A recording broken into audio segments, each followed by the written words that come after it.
大家好，我是 YouTube 频道热门娱乐新闻163的主持人，很高兴再次见到您。订阅频道，这样您就不会错过当天最热门的新闻。这是今天的新闻。3天见5面，王一博咳嗽加重惹人疼，成耳适应直播揽起宣传重任。如果有一天有人告诉王一博的粉丝，可以在1天之内见他2次，他们会不会以为是痴人说梦？如果有一天告诉王一博的粉丝，可以在3天之内见他5次，他们会不会以为王一博转性了？原本这一切就是不太可能，却因为无名的上映做到了。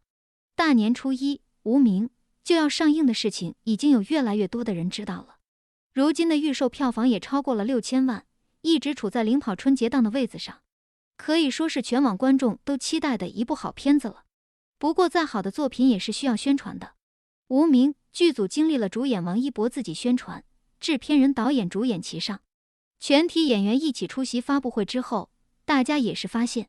导演成耳是越来越适应线上的宣传方式了。曾几何时，无名的宣传一直是春节档电影中频率最低的，预告片没有台词，关博帮着画重点，让粉丝们了解他想要表达的意思。线下纸媒报道，18宫格凑不齐还第2天补上。大家都说无名的皮下是成耳导演，这宣传风格颇有导演的风骨。而随着无名正式开启线上宣传之后，这个社恐剧组也是让众多观影者大跌眼镜。毕竟谁家导演内向成这样，一起合照时身子还在抖，拿着话筒讲话时速度慢得像树懒。唯一能让他对线上宣传产生兴趣的，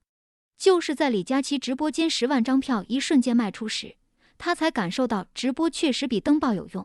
于是当成耳、王一博、王传君、大鹏、张婧仪一起来到短视频平台直播时，除了大鹏出席的那一段时间，其他时候的大梁都是成耳自己扛起来的。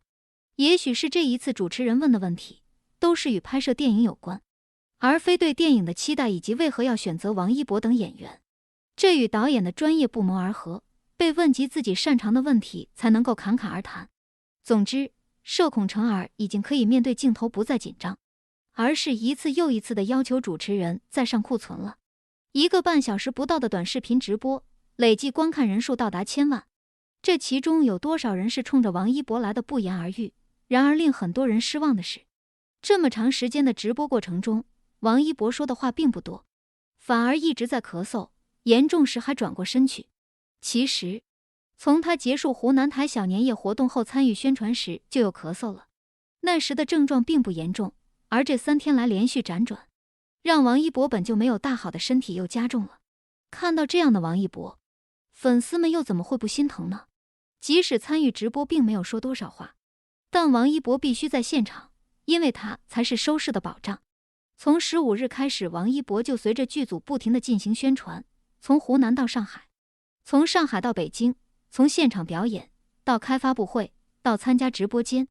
王一博一直都跟随着。而18日剧组又要在社交平台进行直播，19日王一博在河南台的春晚就要播出了。这已经不单单只是3天见5面了，这是5天见7面，这要放在过去，粉丝们谁敢想呢？即使粉丝们再想见到自家一博，但看到孩子如此奔波劳累，还是免不了心疼。尤其是直播时不停的咳嗽，一看就是已经忍到极致。这是作品要上映必须的宣传。希望上映之后，王一博能够有多一点的时间好好休息，身体最重要。祝愿无名票房大卖，祝愿王一博身体健康。